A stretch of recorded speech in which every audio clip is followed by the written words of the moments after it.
Hey, what's up guys? Captain Zach here. Well, it is very first thing in the morning. It's early July and I'm back out here on the king salmon ground. So I'm fishing in one of the terminal harvest areas near Juneau, trying to get a king salmon bite. I've been putting together a little bit of a pattern the last couple of days. So it's been sort of a hot bite in the morning, and interestingly, it's been on the outgoing tide. So usually this spot fishes really well on the low tide, but I've been arriving right after the high tide turns and then sort of fishing that outgoing, and I don't even have to wait till the low tide. The bite's been pretty steady right as that tide starts to fall. So I'm hoping to recreate that bite. Sometimes you'll get like multiple days in a row where that pattern holds on the same tide cycle. And so far so good. It's happened the last few days, so I'm hoping we can kind of recreate some of that and find a little bit of the bite. Eventually these fish are going to taper off. These fish are also going to get a little darker in color. This terminal run's going to be winding down a bit, but until then I'm certainly going to make hay while the sun shines and see if we can drag this herring in front of a nice big king. Yeah, we got an absolutely perfect morning. It's just dead still. Hopefully the no-see-ums won't be too bad. Sometimes when there's no wind, the bugs start to come out, but so far so good. And not many boats here and not much wind, so all the conditions are ideal for a solo king salmon battle. Now all we need is the fish to cooperate.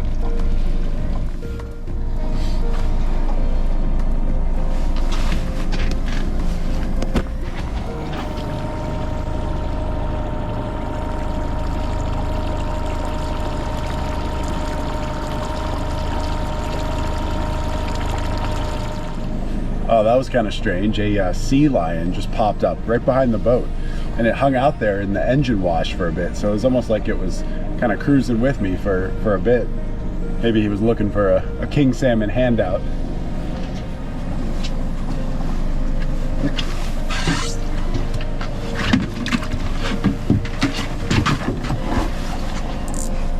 Okay, down and tight.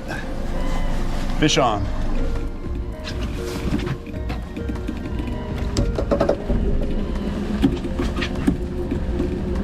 Saw a nice mark on the sonar.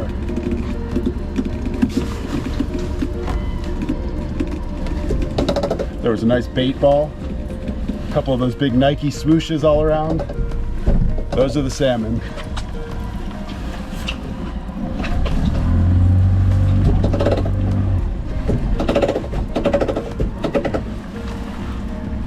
Okay, good run there, pulling some drag. Okay, let's see if we can settle into this battle here. 115 feet.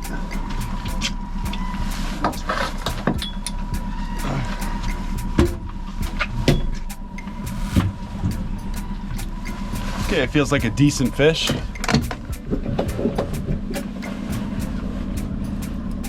think I'm gonna take it out of gear just to make up some ground.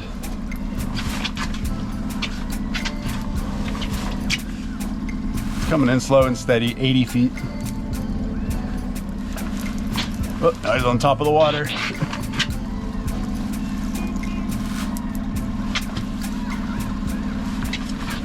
Okay, I'd really like to work this over to here to starboard if possible. Yep. Looks like he'll cooperate.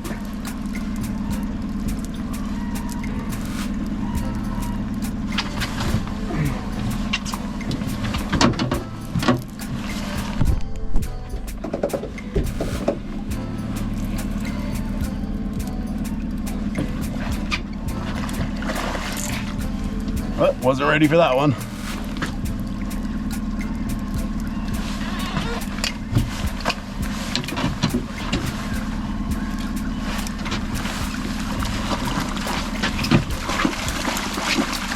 Hey, how about that?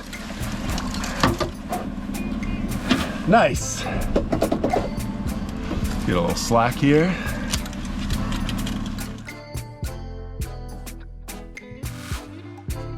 Hey, there you go, the first king of the day. He's not a lunker, but he's certainly a unit. Nice little king salmon. Oh, there you go, one king salmon on the box on the very first pass, so that's a good sign. Maybe that bite'll hang on. Yeah, we're just after that high tide here, so there's still a lot of extra water, a lot of extra space from that flood tide. So I caught that one just a little bit deeper, about 75. So that's been a pretty good number the last couple times I was out here, and it obviously hooked up again. Yeah, that fish had me a little bit nervous. Right as it was getting towards the net, it started to do a bunch of sort of frantic rolls and a couple of little jumps. And anytime you get that kind of chaos right before the net, often the hook can easily just pop right out. So luckily it was a really solid hook set and that fish stayed on, but I like it way more when the fish just calmly makes it to the surface and the first time you spot the fish, you net it. That's the ideal state, but sometimes you don't get to choose. The salmon has a say in it, and so when they go nuts, you just have to do everything you can to not pull the hook. So to give them the slack they need, let that lumbering rod kind of pad that hook set, if you will, and just work them to the net and try to get them on the first scoop.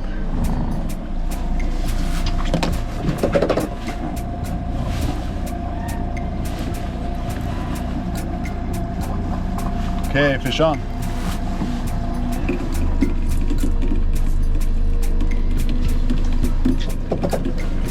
Nice. I was just thinking, it's been a little while since I've got a bite. Probably about a 45-minute lull. Now we're down and tight again.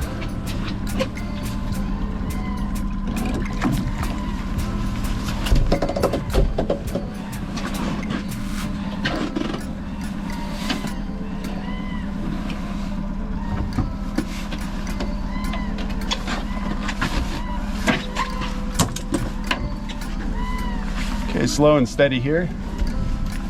Went for a little run. Nothing too ferocious. About 80 feet.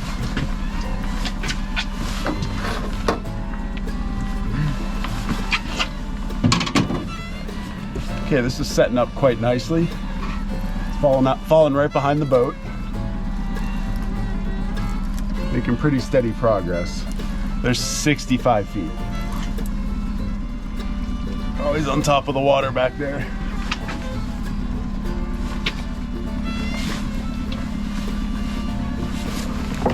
Gonna take this out of gear. Oh my gosh, he's flopping. That's not good.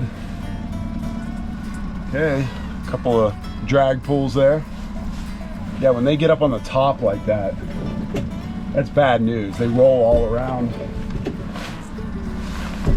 Plus they use the flasher to plane. So sometimes the flasher gets caught in the water, which can create some slack on the line. Okay, I'll try to work him to starboard here. Perfect, now he's swimming in the right direction.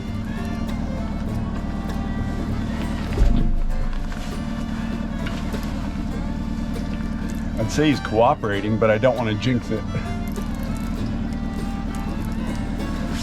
These fish have been known to totally blow up the second they see the boat. Okay.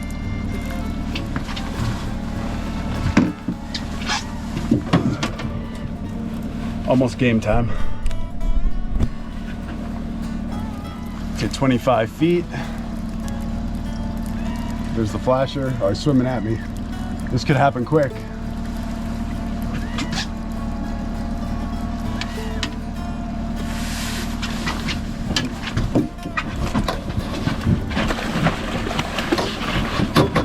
Didn't like that. Not one bit.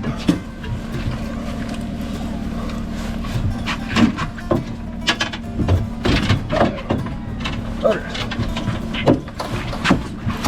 Nice.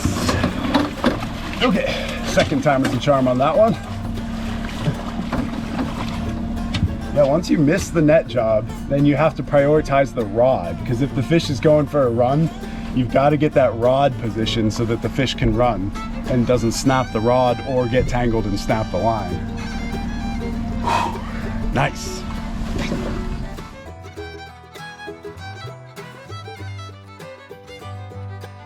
Oh, an absolutely perfect hook set there. So this hook went in there and it actually was hooked down at the bottom of the mouth. So that fish was not going anywhere.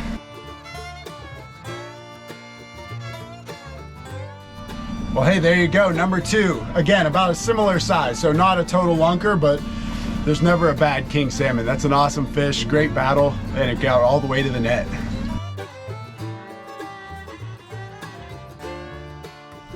Okay, right back in the water. Let's see if we can pick up another bite here. Right as I caught that fish, I saw someone else net one as well.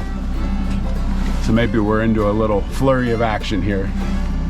Okay, that's pretty awesome. Number 2, so halfway to the limit. I'm allowed 4 king salmon here in the terminal harvest area. If I was elsewhere, I would only be allowed 1 per day that had to be over 28 inches, so those feeder kings. But since I'm in a special regulation area, it's 4 per day, any size. So that's another reason why those undersized ones can go to the box. If I had caught that a little bit that direction, then I would have had to release it because that was less than 28 inches. So it definitely matters where you're at. The local regulations can change, so always be sure you check those regs. Hey, nice fish, guys! Look like you guys got a really nice one.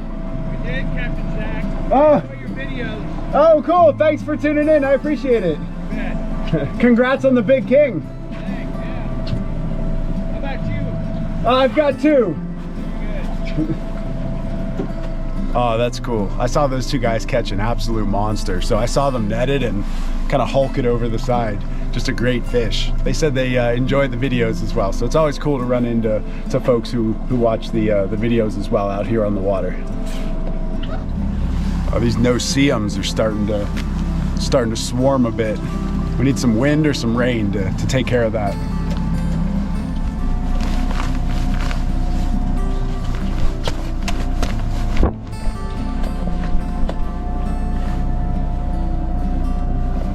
The Rum Runner charter just hooked up and caught a king right behind me. Very cool. Yeah, those guys must be on a hot bite. They caught 2 recently, so they must have the right pattern down, the right depth and the right color. Yeah, rain cloud just moved in. Everything just got dark. It almost feels like it's nighttime here. Oh, there's a huge bait ball on the screen right now. Hopefully there's a salmon nearby.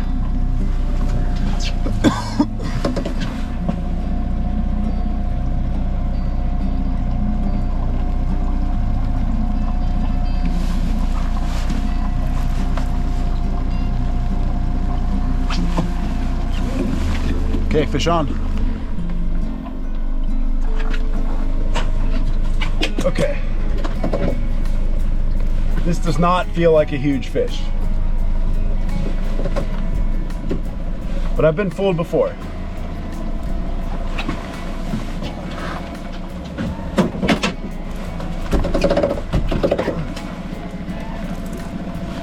Okay, he's right on top.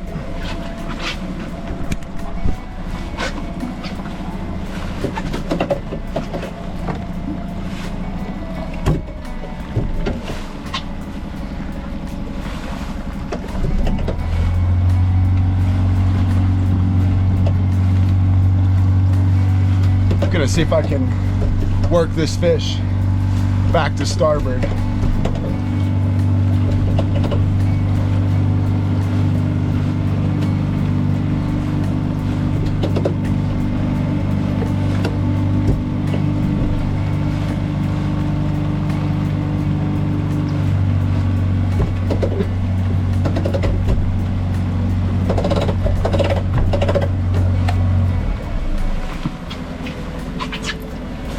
Okay.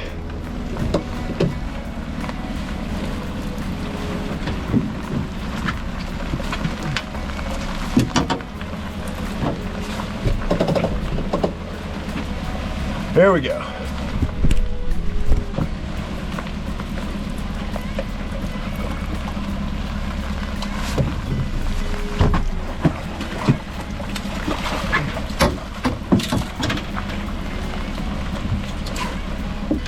You know what, this is just a shaker. I think I'm gonna send him back. He wasn't hooked very deep, so he should survive.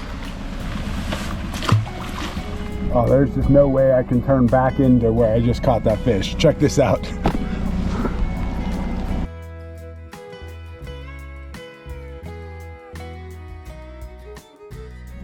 Yeah, something tells me I think the word is out. Most people have noticed where the kings are getting caught today.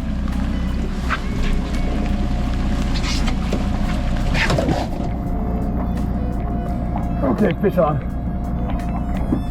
Oh, this is gonna get messy real quick. There are boats everywhere. I've got 24 boats and pouring down rain. Let's see if we can get this fish to the boat.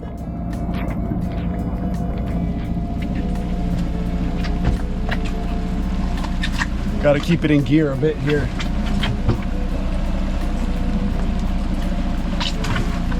Slow it down just a touch.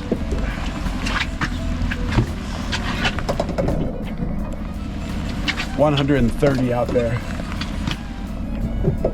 Just enough power to keep me straight, but I don't want to put any extra stress on this fish. Oh, it's just screaming drag right now. Okay, now we're settling in. It's still way back there. 140. And now that all those boats passed, I've got a little more leeway here. Nobody's immediately coming down at me. So now we just settle in and working back to the boat. Slow and steady wins this race. I don't like that he's just sitting on top. But as long as it's not doing acrobatics, then it should do. Oh yeah, taking some nice drag there still. Okay, there's 85. Making some solid progress here. Oh. All I had to say was he was coming in and he went right back out. Good thing is I've got all day. No sense in put pressure in this fish, no sense in trying to muscle it.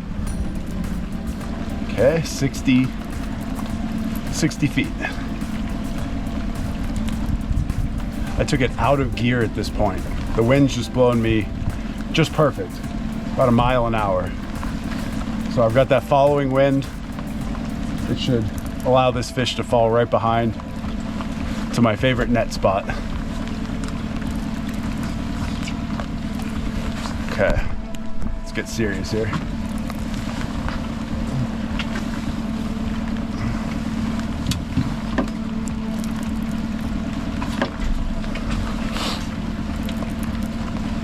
Okay, there's 30 feet.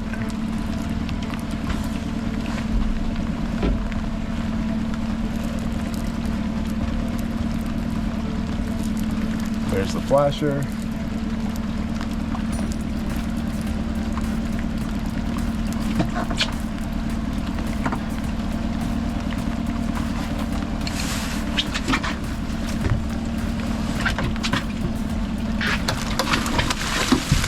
Oh yeah, how about that? That is just textbook. Slid it right into the net. First time that fish had a chance to be netted. Oh, man, nice. I love when it works out perfect like that. Doesn't always happen. Sometimes they go for a big run, but that one slid right into the net. Perfect. And this fish is a little better than those first two. And another absolutely perfect hook set. Check it out. Right in the bottom of the mouth. That was not going anywhere. Oh, there you go. What a fun battle and an awesome king. Just a quality fish. Check it out. And just to give it some perspective, let's get a weight on this guy. It's about 14.3. A little over 14 pounds, almost 14 and a half. Nice fish. Oh, well, how cool. What an awesome fish. So that's number 3. I'm looking for one more to round out the limit. But that battle went about as smooth as it could have gone. I thought for sure we were in for trouble when I saw all those boats coming at me and I was sort of out of gear a little bit and the fish was running to the side of the boat. So it's super easy for your fish to run into somebody else's gear. The second that line hits either a downrigger line or another line, pretty much you're gonna break that fish off. So luckily I was able to dodge that, and then it was like smooth sailing. So then I had the place to myself and the fish worked right to where it needed to. One scoop, done. 14.3 pound king in the boat. Okay, here comes the biggest challenge in all of fishing, and it's to catch the limit fish.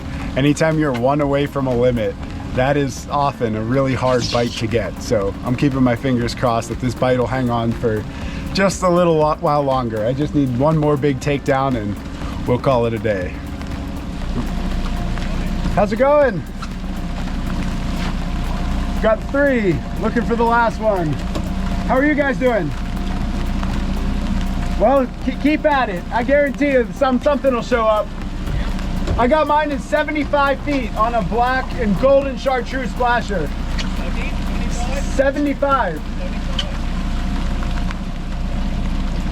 How's it going? Oh, that's so cool. Those guys just hooked up. So we just chatted. We were just seeing who was catching what, and they immediately hooked up. That's funny. He said the limit fish is hardest to get, and when it's raining, that means the limit fish is going to take 3 more hours. Oh, nice. Those guys just hooked up. That's cool. Let's see if they get this. This is the local guy charters, Captain Adam. Nice. How awesome. Nice king salmon in the net. Okay, the rain slowed way down. Now the sun is out. I think everything is aligning perfectly for that limit fish to show up.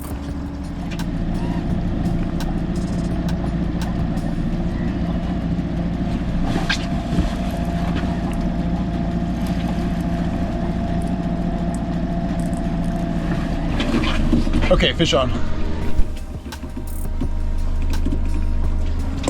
Okay. Oh, they're netting a fish right there.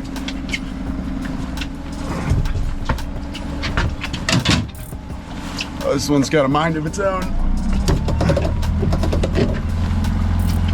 It's swimming way over to port. I would prefer to land it on this side. See if I can get it to fall behind the boat.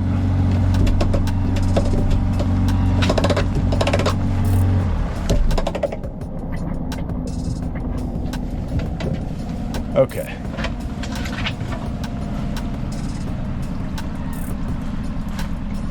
Okay, taking some good drag. That's a good sign. Here we go. 77 feet.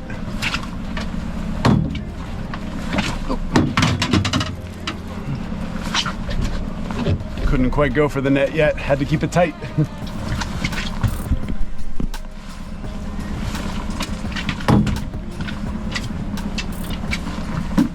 Okay.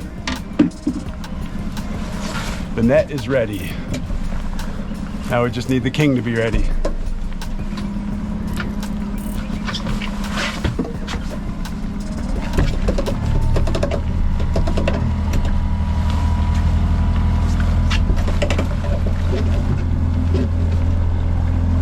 Gonna try that same maneuver one more time.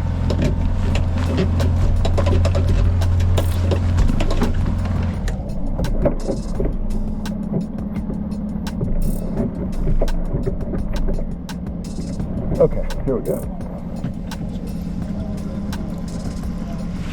Nice.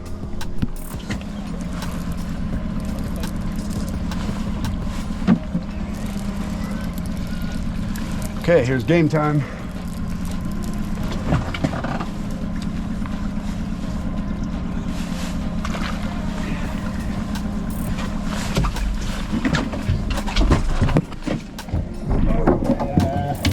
That would be a king salmon limit. Hey!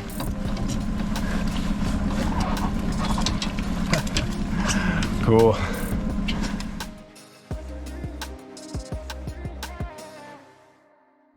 Oh, well, there you go. There's the limit fish, a little silver bullet. It was a fun fight.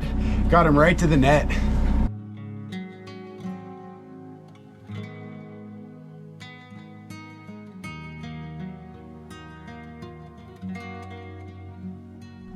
In case you didn't see what gear I was using today, at risk of sounding like a broken record, it was actually the exact same thing I was using the last 3 outings. And each of those outings, I picked up my limit. So I got 4 fish each of the last 3 times I went out.